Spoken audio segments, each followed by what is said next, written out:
if you want to change your life, you need to first change your habits. Hello and welcome to Pillars of Wealth Creation, where we talk about creating financial success with a special focus on business and real estate.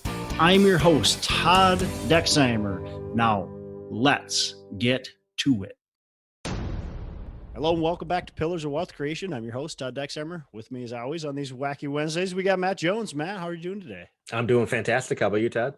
Man, I'm doing great. I'm sitting in my lower level suite, otherwise known as my basement. So if you're watching me on video, you're like, what is this above you? You got, I got little basketball hoop for my kids. I got unfinished drywall behind me. It's great. I got, I don't know, cords hanging down. You can see the gnarly ceiling. Yeah, it's all good. We got an unfinished basement. Well, slightly kind of partway finished, I guess, but we haven't touched this basement. Other than like cleaning it up a little bit since we bought the place. So no big deal, but I am down here. I got kicked out of the house. My wife told me to get down to the basement. You're so annoying. No, actually that's not really the case. A lot of times that probably is what she wants to happen. You know, get the heck out of here. Just go to the basement. We don't want to see you anymore because you're so crazy or whatever it is. But we've got roofers at our house today. We had hail claim. Man, we had these big golf ball size hail damage. Your hail's coming down. It was unreal, Matt. When that hit, I don't know if it hit by you, but when that hit, that was back in May. And that hit, it was just straight down as hard as I've never seen it hail like that. It literally came out of nowhere and was just pummeling our house. And so it did some pretty good damage. Our roof really didn't need to get replaced because it was only 6 years old, but it damaged it so bad that, whatever. It is what it is. We replaced the roof. Some of the good things, though, Matt, out of this is I'm getting my skylight windows replaced, which I've been needing to replace those stupid skylights for the last couple of years. So those are getting replaced. I decided, hey, if I'm getting this work done, I might as well get my front door replaced. And my chimney, which is kind of just been crumbling towards the top, we're getting that replaced too. So we're getting kind of all of it done, which is great.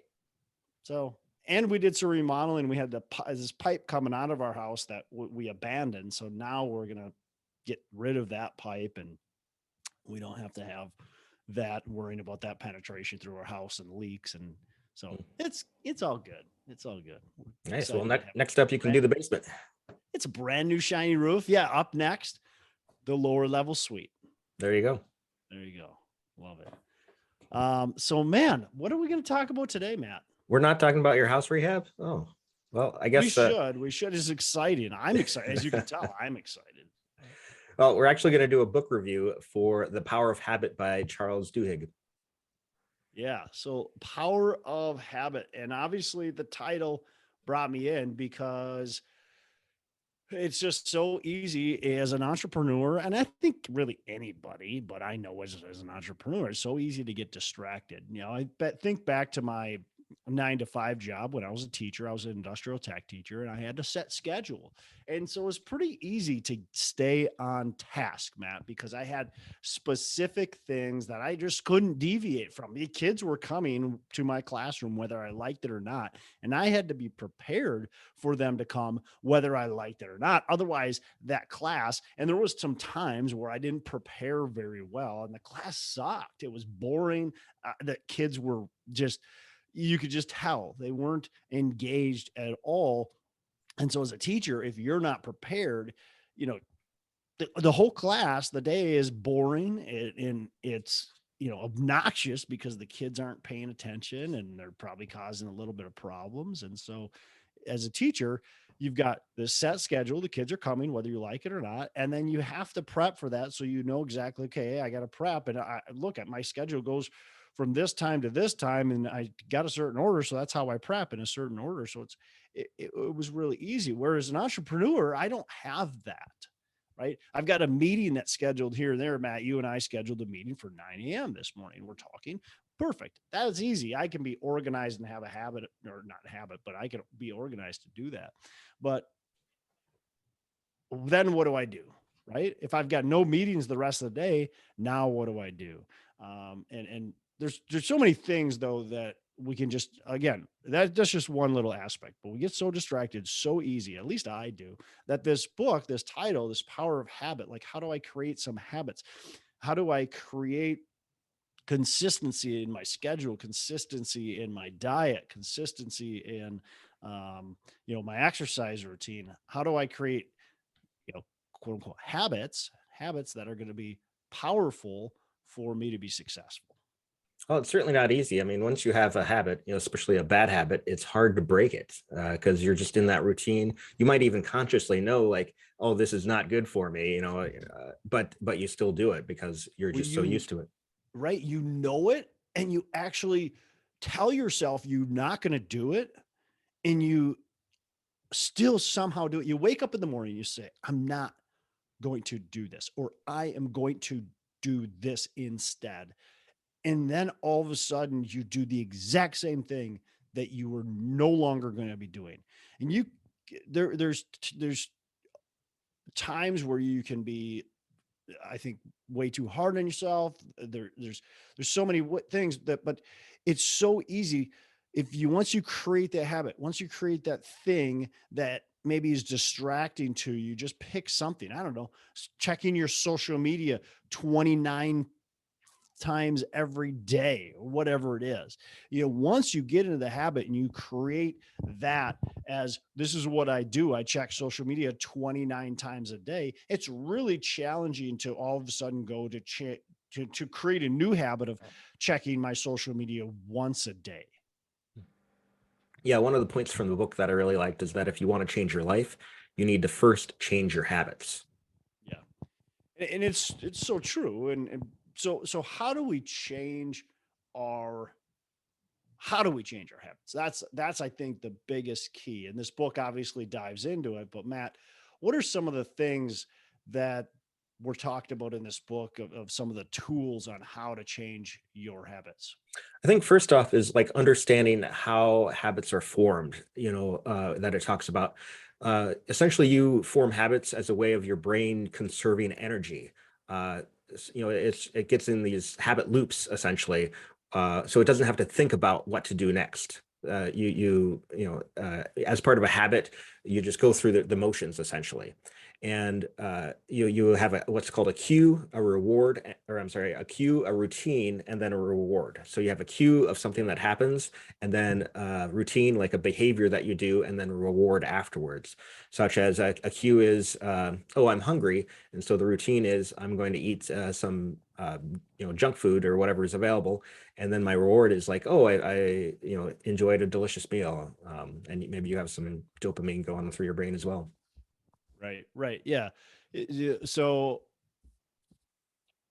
if we can, yeah, I mean, first and foremost, you have to understand the behavior, right? That the patterns, the behaviors that you're actually doing. One of the things I thought was super interesting is that the research found that over 40%, it's probably even higher than that, but over 40% of our behaviors are driven by habits. And what a habit does is, well, for obviously it gets us into a specific, you know, routine that we do over and over. But it saves our brain and it saves our body energy. We don't have to really think too much about a habit, right? So it makes it easier to just to decide on something. If I have this habit, somebody who's a smoker and has a smoking habit, they don't have to think about smoking. They don't even have to think about going to get those cigarettes. They just go and get it. Right now, obviously, that's an unhealthy habit, but it's the basic, right? It's just that you don't even have to think about doing it. You just do it. Think about those of you who are maybe social media addicted and have that habit. You don't have to think, you don't even think about it. You just go onto your phone and all of a sudden you're on social media and 10 minutes go by or a half an hour goes by and you didn't even think about it. Your brain just boom, it's this unconscious behavior that just happens. Yeah, I mean, the book told an example of a guy who at work every day at sometime in the afternoon he would eat some cookies, and like he didn't need the cookies, like he wasn't even hungry, and he was trying to figure out like why am I eating these cookies? And so he broke it down to see like what the cue was, and so he would like made a chart of like each day when he got up to go buy some cookies at the cafeteria, like what was going on in his mind, and he figured out that it wasn't about cookies, it wasn't about eating stuff. It was actually he was wanting to go and socialize with people and take a mental break from his work at that point in the afternoon. And so, Yeah, because he would like chat with people in remember the that. cafeteria or whatnot, Yep. and yeah, so he changed his routine essentially, but the cue was the same. So in the afternoon, he was bored or needed a break, and so his different behavior was to go and chat with people, or go on a walk with somebody. And the reward was Yeah. that he still got to spend time with people and take a mental break from his work, but he didn't eat the cookies as a result, and got that he didn't need in the first place. Yeah. So understanding what's actually causing that habit, right? Because Mhm. like you said, like that wasn't even he was just eating those cookies, but it wasn't to eat cookies. It was to because he was bored. He needed to get up. He needed to stretch his legs. He wanted to socialize with people. Like that was the reason. It wasn't about the cookies. The cookies just became part of that process. That cookies are almost part of the habit, right? And so how do we break that out of the habit? Now that part so the vast majority of that routine habit wasn't unhealthy. It was just one little aspect. And so a lot of times it's the cue, like you said, it's that cue of at specific time I get up, I do something, and then what do I do? What do I do? Um, is it that you have a time block on your schedule, but you have a time, let's say in your schedule where it says, miscellaneous to do items. And every time you get to miscellaneous to do items, you go to the fridge and go grab a bunch of stuff, or you get onto your phone and check your social media. Is it because you didn't actually have something truly scheduled, just kind of more of a blank in your schedule? There's so many different things, obviously, that people run into, but we have to figure out what that cue is that's causing that bad habit that we want to try to remove or change into something good. Yep. And also to understand that it might have nothing to do with what you're actually doing. Like, so to break it down into separate portions, I guess the book really does a much better job than I am at explaining that. So, definitely read the book if you want to Well, that's the change your point of the habits. book, right? Yeah. Is to do a better job than we can do on our podcast, because otherwise, well, that nobody would need the book. But it really helps you break down and think about those things, and there's stories within it, which are stories are always good. As far as I'm concerned, I learn a lot better when I can, compare other people's stories to my reality.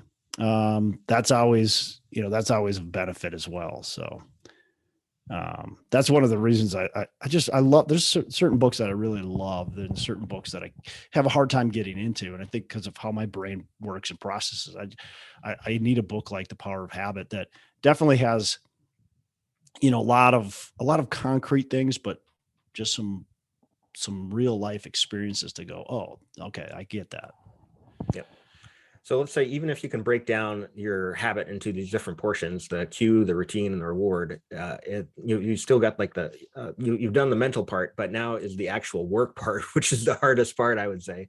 Essentially you have to address, if you're having cravings, you have to address that in a different way. And then Yeah. a best way to do it is to tie it to something you already do, and then also focus on like a short-term reward as well as a long-term reward of what this change is going to get you, so you don't just fall right back into that old habit that you're trying to change. Yeah, and it doesn't need to be a big reward. It can be just a small reward, something that makes your brain want to go back to that. In the book it talks about, and I couldn't agree more. I mean, it's easy to create a habit, but it's really, really hard to stop or change a habit. And a lot of people will tell you it takes 30 days or 45 days or 60 days to change a habit. I have I think it takes 3 times that long. I think if you have a habit and you want to change it, you have to consciously think about it and you have to continually work at it. In my opinion, you need at minimum of 120 days to where it becomes a changed habit. Now, if you want to create a brand new habit that you never had before and you're not trying to get rid of a habit, that you could probably do in much, much less, maybe 30 days.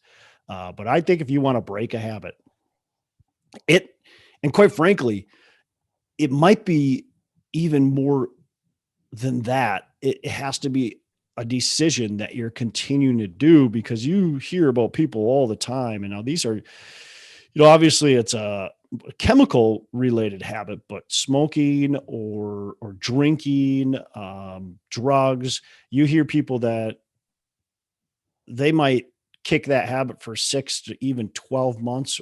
And then all of a sudden they get back to it. So you've got to make sure you remove those cues and keep the rewards that got you to create that new habit or break the old habit first. And so I think a lot of the cold turkey idea, we're going to break this habit by doing cold turkey, although may sound good, and maybe is good, but you have to make sure, again, you're focusing on the cue, and then you're creating the reward in order for that to continue. And the Yeah. ritual, right? What's the new ritual? Yeah. And I think I would say like the first 3 weeks or so are the hardest. If you can force yourself through that first 3 weeks of change, then it gets a little easier after that. Yeah, like I agree with you. It takes a while to change, and different habits take different amounts, I would say, depending on how ingrained it is to you and what kind of rewards you're getting out of it. But I think the key thing in all of this, though, is your mindset from the get-go. You have to believe that change is possible. You have to believe that you can get to that point you want to be, because if you don't believe you can, I mean, you're not even going to try, or you're going to half-ass it. Yeah. It's like I can't tell you how many times I've quoted Henry Ford on this podcast, but like, whether you think you can or you can't, you're right. If you think you can change a habit, you can. If you don't think you can change it, well, you're right. But the only difference is what you believe. Yeah, I think that mentality is, definitely helpful. It's that, let's say you have a bad eating habit. You eat a lot of junk food, right? First of all, again, what is that you eat? It's a lot of candy. Okay, maybe you have to. What am I going to replace that candy with? Well, maybe you have to replace it with some berries, right? Something like that, and so you got to go through that whole process. But the part of the mental thing is you have to create that. I am a healthy person. I eat healthy. My body deserves to eat healthy foods. You can't, if you just say, I don't want to eat junk food anymore, that's not rewarding. But to change your image and your perception and to say, this is who I am. I eat healthy because I'm wealthy, or I eat healthy to live a strong, happy life, right? And creating that image of, one of the things I think people a lot of times will do, Matt, and this is outside of the book, so sorry, I'm going outside, but one of the things I think people do with we think that imaging, show yourself into, like, dream of yourself being successful, right? Tell yourself you're successful. I think that's actually a bad thing. I think we need to talk to ourselves about the journey and envision the journey along the way, and talk about how we're going and moving and getting there. But if you already envision yourself with a 6-pack abs and skinny and healthy, your brain says you're already there. So you don't need to do the hard work to get there. Right. And so I think sometimes we fool ourselves by telling ourselves we are this 6-pack ab, guy or gal, and we're already there. And so we don't need to work hard to get there, or we tell ourselves we're a billionaire or we're really, really rich. And then we start acting like we're really rich and we are already there. And so we don't need to work hard to get there because we're there. And we don't think about the journey. We don't envision the journey and how to get to that spot. So that's outside of the book, but still that mental state of mind.